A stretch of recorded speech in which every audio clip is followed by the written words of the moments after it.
before we get started, if you're interested in becoming an Uber or Lyft driver and you want to get a sign-on bonus, go ahead and use the link in the description below to sign up. What's up everyone, how's it going? Welcome back to the Rideshare Hub. My name is Dylan and thank you so much for coming by.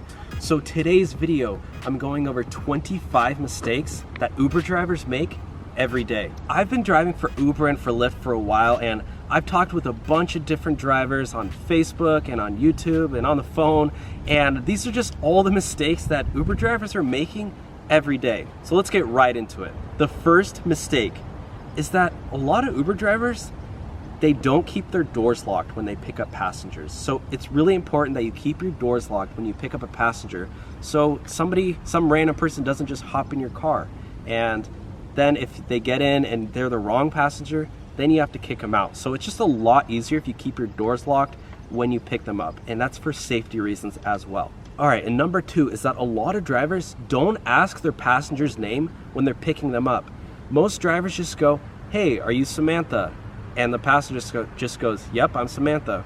But really you should say, "Hey, what's your name?" And then they confirm with you so that you know that you do have the correct passenger, and the passenger isn't just saying, "Yeah, I'm her," or "Yeah, I'm him." And that helps with safety a lot. All right, mistake number three is that a lot of drivers don't get a retroactive sign-on bonus. So when you sign up for Uber and if you forget to use a sign-up code, there's a way to retroactively apply a sign-up bonus to your account, and that's just free money waiting for you. So that's actually in the description, and you can try that out right now. All right, mistake number four is that a lot of drivers don't have rideshare insurance. So most normal insurance companies don't allow you to drive for rideshare because your insurance policy doesn't cover you transporting people in exchange for money. And if you get into an accident, they will not cover it, and you're gonna have to pay a huge deductible. And all you have to do is call up your insurance or call up a couple insurance places and tell them that you're thinking about doing rideshare. And it might cost a little bit extra per month, but it'll save you so much hassle if you do ever get into an accident. All right, mistake number five is that a lot of drivers are picking up unaccompanied minors. I don't know why that started happening, but it's totally illegal and against Uber and Lyft's terms of service. You can get deactivated for picking up a passenger under 18 if they're alone. But a lot of drivers do it anyways, so don't make that mistake. All right, mistake number six is that a lot of drivers pick up babies without car seats and toddlers without booster seats. So that's obviously totally illegal. You can get a huge ticket, like a $500 ticket for that. You'll get deactivated from Uber. So just don't make that mistake. If somebody wants you to take their baby with them and they don't have a car seat, you have to say no. All right, mistake number seven is that a lot of drivers drive around looking for rides. And when you're driving around, you're pretty much just wasting gas. You're wasting, depreciation, car maintenance. You're taking up car maintenance on your car. So after you do a pickup or after you do a drop off and you're waiting for your next ride, just sit there, park, and wait for the passenger request to come. And if you're driving around, you could actually be missing out on potential passengers from your area. So it's just better to stay where you are when you're waiting for a ride. All right, mistake number eight, and a lot of drivers do this and it's completely illegal and against Uber's terms of service, is that they take cash rides. This is a huge mistake for so many reasons. For one, it's safety because it's not tracked through the app. And for two, that person is not verified at all. And three, you're stealing customers from Uber and they will deactivate you for that. So never take a cash ride. Oh, and also if you get into an accident, Uber's insurance won't cover it, your personal insurance won't cover it. You're paying all of that out of pocket, so never take cash rides. All right, mistake number 9 is that most drivers, they don't use extra apps to make extra money. There's a ton of apps that are specific for rideshare drivers that allow you to make extra money. One is Stereo. They pay you to play music in your car when you're driving. Another one is Play Octopus. They have like the little tablets in the back. I'll leave all the links in the description if you want to check those out. This isn't sponsored at all, but there are a lot of different apps out there to make extra money while you drive. All right, mistake number 10, and this is super, super important, is that a lot of drivers don't take enough breaks. I know when you're out there and you're driving and you're racking up your money every single ride, another $10 there, another $20 there, it's almost addicting and you just want to keep going. But remember, it's really important to take breaks. I take breaks every 1 to 2 hours just so I get up, relax, stretch, and I can actually drive a lot longer in the long term if I'm taking breaks, and it's just a lot healthier for you so you don't get all tight and tired. So make sure you get out, take a break, walk around for a bit. All right, mistake number 11, and this is super important for safety, is that a lot of drivers don't get enough sleep. So when you're driving rideshare, it is super important that you're always alert, because you're transporting people and people are entrusting you with their life. It's really important that you drive and you're not sleepy. And actually, the #1 cause of accidents is not drunk driving anymore. It's actually drowsy driving, so people who fall asleep while driving. So just make sure you do get enough sleep at night. All right, mistake number 12, and this is a no-brainer. I shouldn't have to bring this up, but unfortunately, a lot of drivers do make this mistake, is that they speed, they break traffic laws. They're trying to get to their destination or their pickup location as fast as possible because they think, oh, if I get there quicker, I'm gonna save time, that equals more money, and it's just not worth it. You risk getting a ticket, risk getting to an accident, and if you're speeding with passengers in the car, they're gonna rate you bad and they might even report you for breaking traffic laws. All right, mistake number 13. This is pretty important, and it's actually the difference between being a rideshare driver and like a chauffeur or a taxi driver. So taxi drivers, you get in the car, they're speeding, they're breaking traffic laws, they're just trying to get there as fast as possible. They're not on a rating system or anything. But as a chauffeur, you want to be more like a chauffeur. That means like slow to stop and slow to accelerate, going faster. And you just, want to follow all the traffic laws, like I said, follow the speed limit, and just drive safely. And your passengers are going to be much more happy, they're going to tip you better, and they're going to give you better ratings. All right, mistake number 14. And I've found this mistake a lot when I take Uber as a passenger, is that hardly any drivers ever greet me, or they hardly ever greet me with a smile. It's like I get in and they just say, "Oh, Dylan?" And I'm like, "Yeah."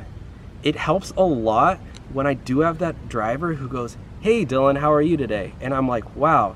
And I usually do leave them a tip just because, a smile is really contagious. So greet your passenger with a smile and they're gonna feel automatically much more comfortable and just safer being in your car. And if you're nice to them, if you do make a wrong turn or something, they're gonna forgive you much more, if you're a little bit nicer to them. All right, mistake number 15 is that a lot of Uber drivers don't build clientele with their passengers. So a really good thing about Uber is that you can actually build up repeat passengers.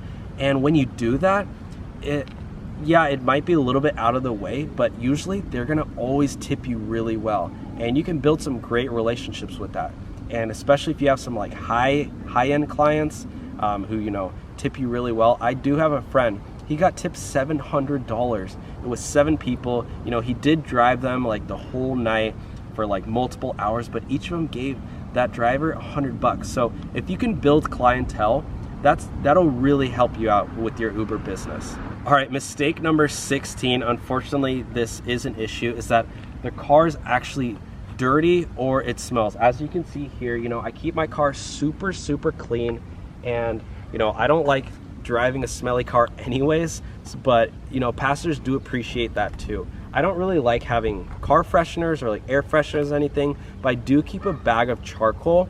It's like a anti-odor thing. It absorbs odors, and that way it's just like a neutral smell. All right, mistake number 17 is that a lot of drivers, they don't dress professionally. I mean, you don't need to wear a button up or anything, but even this, like, I'm wearing jeans and a t-shirt. It's not the nicest thing in the world, but it is pretty nice. I'm not wearing sweatpants and a tank top. You want your passenger to trust you, and when you show up, with a wife beater on, or a wife protector, however you want to call it, and sweatpants, your passenger's gonna be like, who's this guy? But if you wear like, maybe do your hair a little bit, wear jeans and a t-shirt, maybe even a hoodie, that's totally fine. If you really want to dress up, I do have friends who dress up one of my buddies, he does drive luxury and Uber Black, or Lyft Lux and Uber Black, and he does wear a suit every day. So if you want to do that, you can, but you don't have to do that. As long as you dress decently nice, that does help a lot. All right, mistake number 18, and this actually did get some exposure in the media because there was one celebrity named David Spade. He tweeted out that there should be a mode on Uber that tells their driver not to talk too much. So this is a mistake that is happening, is that a lot of drivers, like when they're picking up their passengers, they just rattle off like tons of personal stuff to their passenger, and the passenger doesn't even care about that, or they, you know, that's not what they want to hear. So when you get to your passenger, just keep the conversation focused on them. If they do ask you a question, you know, feel free to talk about yourself a little bit, but always return with a question about them. Keep the conversation focused on them. And be on the lookout for passengers who just don't want to talk at all. You know, a lot of passengers do just want to sit in the back seat, you know, on their phone and listen to music and their headphones, or, you know, some of them just don't want to talk at all. So be on the lookout for that.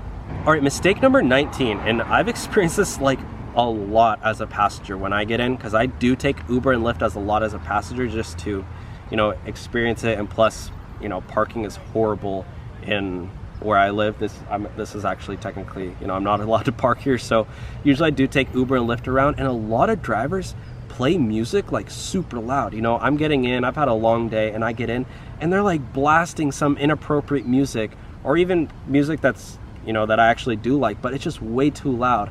And it is a little awkward for me to be like, hey sir, can you turn down your music?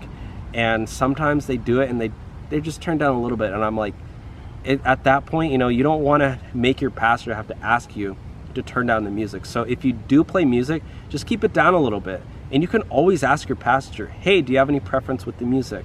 And that way they don't have to ask you to turn it off or whatever. All right, mistake number 20. This is super, super important for safety. I actually had a bad experience one time when I did get into an Uber, is that I got in the car, and before I had a chance to buckle my seatbelt, the driver just sped off. And it did make me feel really uncomfortable and really unsafe. So your passengers want to feel safe when they get into your car. You know, that's the reason they take an Uber rather than a bus or walking. They want to feel safe, comfortable, and also, you know, for time's sake as well. But just when your passengers get in, make sure everyone is buckled up, everyone's ready to go, and then you go. Yeah, make sure everyone's buckled up. All right, mistake number 21. Unfortunately, some drivers do this. I would say actually a lot of drivers do this, is that they take more passengers than they actually have room for. So as you can see in my car, I have room to take 4 passengers. And sometimes I'll get groups of 5 people and they just say, oh, you know, hey, you know, we just have 1 extra person. Do you mind if I squeeze in? You know, and they'll say, oh yeah, my last driver let us do it. And I have to tell them no. But a lot of drivers, unfortunately, they'll just be like, oh yeah, no worries. And they're trying to get a cheaper ride so they don't have to order an XL or 2 Ubers. And if you get pulled over, that's completely on you as a driver. As a driver, you're not allowed to take extra people. So don't do that at all. Just take enough people that you have room for in your car. All right, mistake number 22. And a lot of Uber passengers do this, and sometimes they do this to try to get a free ride, is that they'll ask you to they'll say, oh, hey, can you take me to this place instead of that place? And you'll be like, oh yeah, no problem. You know, I'm still getting paid for time and distance. However, when you do that, from Uber's perspective, it literally looks like you went the wrong way. So whenever somebody asks you to change the destination, have them do it through the app. And they can do it through the app, so just tell them, hey, yeah, I can definitely take you there, but can you change it on your app? You know, so it's all tracked through the app and everything. So just, yeah, make sure you do that. All right, mistake number 23, guys. We're almost there, we're almost done. Is that a lot of drivers don't ask their passengers for the preference on the air conditioning or the music. And I know what you're thinking, like, do passengers really care? And a lot of them do, and they just don't speak up about it. So, you know, sometimes you're picking up a passenger and they might have just walked like a mile, or they might have just gotten out of the gym, and they want their car to be nice and cool. But, you know, for you like to keep your car really warm. and that passenger might actually be like sweating and they just don't want to say anything. So ask them, and it's also just really kind and courteous to ask them their preference, even if they don't care. All right, mistake number 24 is that a lot of drivers don't use destination filter. So destination filter is when you type in an address and Uber's gonna pair you with a passenger going that direction. So this works really well like after, and you get 2 destination filter rides on Uber. You get 6 on Lyft. So if you're driving for Lyft, you can use it more, but on Uber you get 2. And when you're going home at the end of the day, say you're like 30, 40 minutes from your house, you wanna type in the address of your home and Uber's gonna pair you with somebody. You know, you do have to wait a little bit usually to get that paired ride, but it definitely is worth it. That way you're not wasting gas. You actually make money going home. And a lot of people use this just everyday normal people who drive Uber. They just put destination filter on their way to work. Say they have to drive like an hour to work. You can just do 1 destination filter ride there to your work and then on your way back. That way you're getting paid basically to commute to your work. All right, tip number 25 is that a lot of drivers drive with the windows down during the ride with the passenger. And when your passenger gets in, they want a nice smooth ride. They don't want wind blowing in their face. And it's totally fine to drive with the windows down in between rides to, flush out fumes that, passengers bring in. But during the ride, just keep the windows up and keep the AC on. All right, so those were the 25 tips, but I do have a bonus tip, guys. You guys ready for this? All right, listen up. Turn the volume up for this one, or stick your AirPods in a little bit deeper, okay? Mistake number 26, guys, is that they're not wearing the Rideshare Hub merch. Why would an Uber driver not wear the Rideshare Hub merch? I'm just kidding, guys, but if you do want some Rideshare Hub merch, the link to that will be in the description, but that's just a joke. Uber drivers, no, you don't need to wear the Rideshare Hub merch. You can wear pretty much whatever you want. All right, guys, so those are the 25 mistakes that Uber drivers make every day. Again, if you're interested in signing up to be an Uber or a Lyft driver and you want to get your sign-on bonus, go ahead and use the link in the description below to sign up. All right, guys, that's it for now. Make sure to like and subscribe and leave your comment below. Have you ever done any of these mistakes? And what's another mistake? I haven't gotten to them all. So make sure to like, comment, and subscribe so you never miss another video on Uber and Lyft. This has been another episode of the Rideshare Hub. See y'all next time. Bye, guys.